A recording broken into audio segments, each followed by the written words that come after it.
देखो, do as directed, करो जैसा आपको निर्देश दिया जाता है। तो पहला ही वाक्य है हमारा, राम किल्ड रावण, राम ने मार डाला रावण को, राम ने मारा रावण को। अब ये जो टेंस, ये जो वाक्य है, सेंटेंस है, ये पास्ट इंडेफिनिट का है। किसका है? पास्ट इंडेफिनिट का वाक्य है। तो इसको हम जब पेशिव में बदलते हैं तो यहां से शुरू करेंगे, ऑब्जेक्ट से। रावण वाज, क्योंकि पास्ट में हेल्पिंग वर्ब वाज वर्ब होती है ना। और थर्ड फॉर्म ये रहेगी आपकी, क्योंकि सेकंड और थर्ड सेम होती है। तो Ravan was killed by Ram, Ram के द्वारा मारा गया। ठीक है ना। चलो सेकंड वाले में क्या कहता हो कि क्षितिज प्लेस क्रिकेट, है ना। क्षितिज प्लेस क्रिकेट, क्षितिज खेलता है क्रिकेट, क्षितिज खेलता है क्रिकेट। अब इसको हमें करना है change into past indefinite. Past indefinite में चेंज करना है। किस में चेंज करना है? Past indefinite. तो आंसर हो जाएगा आपका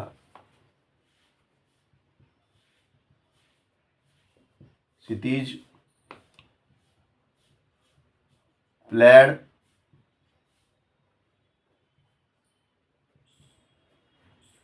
क्रिकेट, क्षितिज खेला क्रिकेट, क्षितिज क्रिकेट खेला।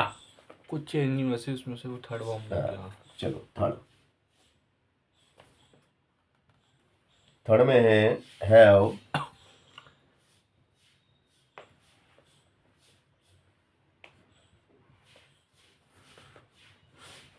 दे a new car bought।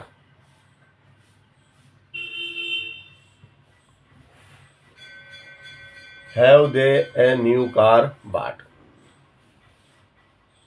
तो इसको रीअरेंज करके एक मीनिंगफुल वाक्य बनाएंगे। मीनिंगफुल वाक्य बनाएंगे। तो इसमें यहाँ सब्जेक्ट आपका दे है। दे आपका सब्जेक्ट है। They have bought a new car ना, a new car। Very good. They have bought a new car। new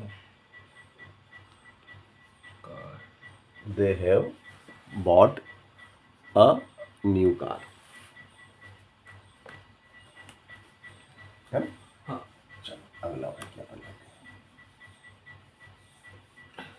हम अपन है ना, आज से इंग्लिश और संस्कृति चलने देंगे। हाँ।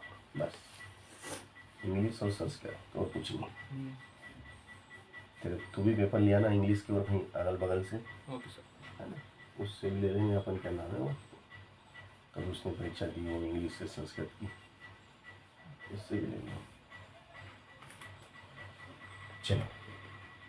चलो अब अपन आ जाते हैं चौथा, है ना। चौथा वाक्य क्या है आपका, देखो। Talk properly. Top talk properly, talk properly I shall beat you. I shall ये आगे लिखना उसके, यू बीट यू। ये दो वाक्य हैं। अब इन दोनों वाक्यों को हमें कंबाइन करना है, जोड़ना है। द सेंटेंस यूजिंग अदरवाइज, है ना। यूज किसका करना है? यूज करना है अदरवाइज का। अदरवाइज का मतलब होता है अन्यथा, है ना। तुम पढ़ाई करो अन्यथा फेल हो जाओगे। तुम दौड़ो तेज दौड़ो अन्यथा हार जाओगे, है ना। ये तो टॉक प्रॉपरली, बातचीत, नियमित बातचीत करते रहो, आई शेल बीट यू, मैं तुमको बीट, बीट यानी बीट का हिंदी अर्थ क्या होता है? बीट, बातचीत करो अन्यथा मैं तुम्हें बीट कर दूंगा। बीट यानी, बीट का कुछ अर्थ होता है, मैं कहीं अटक रहा हूँ, अपन देख लेंगे, है ना। तो बीट, बातचीत करो प्रॉपरली, तरीके से, वरना मैं तुम्हें बीट कर दूंगा, है ना, बीट करूंगा। चलो जो भी है, इसका अर्थ बाद में देख लेंगे, मगर बिकॉज लगाना है। क्या लगाना अपने को इनके बीच में? बिकॉज। तो इसका उत्तर क्या हो जाएगा मालूम आपको? देखो पहले तो आप पूरा वाक्य लिख देंगे। ये देखो, ये पूरा यहां से यहां तक लिखो आप। Talk talk properly, properly, because I shall beat you. Talk properly because I shall beat you. बातचीत करो रेगुलरली, अन्यथा मैं तुम्हें बीट कर दूंगा, तुम्हें।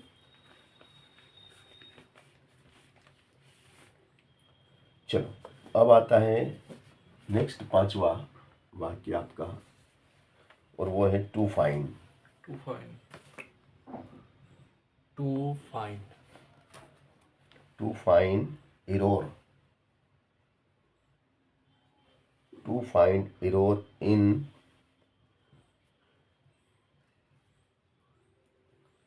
in others, in others is easy, is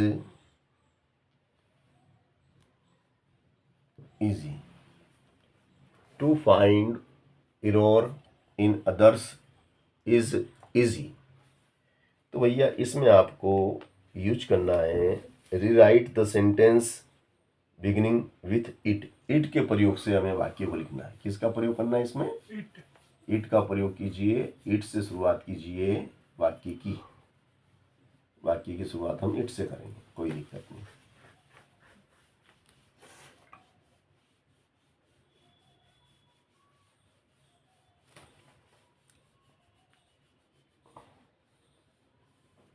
चलो यहां से आंसर हो जाएगा हमारा, it is, it is, it is easy. Easy, फिर ये बचा हुआ पूरा वाक्य यहां तक लिख लेंगे, to find error in others। चलो अगला जो है हमारा छठा वाक्य है हमारा शिबा।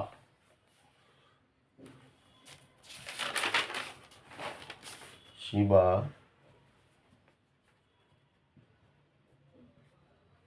Cooked cooked, food.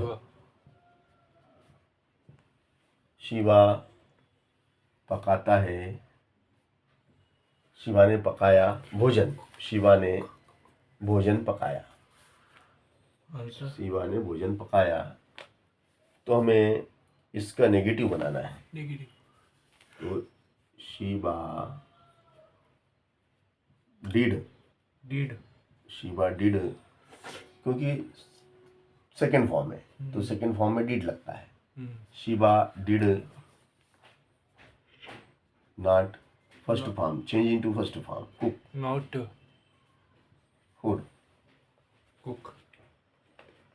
चलो अब हमें यूजिंग ऑफ सो डेट का प्रयोग करना है ना। तो अब हमारा जो 7वां वाक्य है वो ये है कि the box is very heavy. The box is very heavy. Very heavy, box है बहुत भारी, भारी, I can not lift it, I can not lift मैं सकता नहीं उठा इसको, मैं इसको उठा नहीं सकता। इट। तो आंसर क्या हो जाएगा आपका? आपका आंसर हो जाएगा द द बॉक्स इज, ये वेरी हटेगा, क्या हटेगा? वेरी हट जाएगा। So is so heavy, heavy. मतलब बॉक्स है इतना भारी कि I can not lift I It. Can मैं इसको उठा नहीं सकता। इतना भारी है, बॉक्स इतना भारी है कि भैया मैं तो इसे उठा नहीं सकता।